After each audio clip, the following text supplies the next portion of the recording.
प्रतापनगर में रणमुक्तेश्वर महादेव मंदिर के पास विहार टॉकीज के सामने चौहान परिवार द्वारा दशामाता के पावन अवसर पर धार्मिक कार्यक्रम आयोजित किया गया।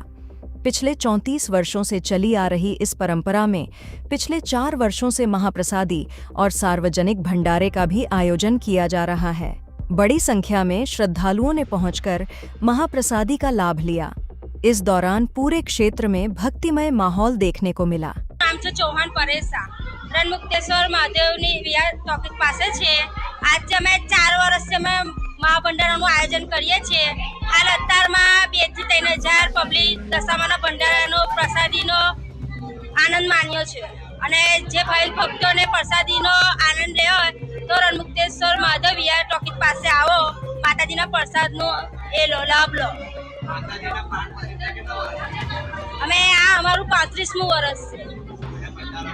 ભંડારાનું અમારું 4થું વર્ષ છે। ચૌહાણ પરેસા અમારે ત્યાં 4 વર્ષથી અમારે દશામાની મૂર્તિ તો બેસાડે છે, પણ ભંડારાનું આયોજન 4 વર્ષથી થાય છે અમારે। તો અમે ભક્તજનોને વિનંતી કરે છે અને એ બી હોય છે કે 4 થી 5000 ભક્તજનોનું અમારે અહીંયા ભંડારાનું આયોજન હોય છે। અત્યારે મેક્સિમમ 2 થી 3000 થાય ગયા, તો બીજા પણ જેટલા ભક્તિ એટલે કે ભક્તજનો છે એમને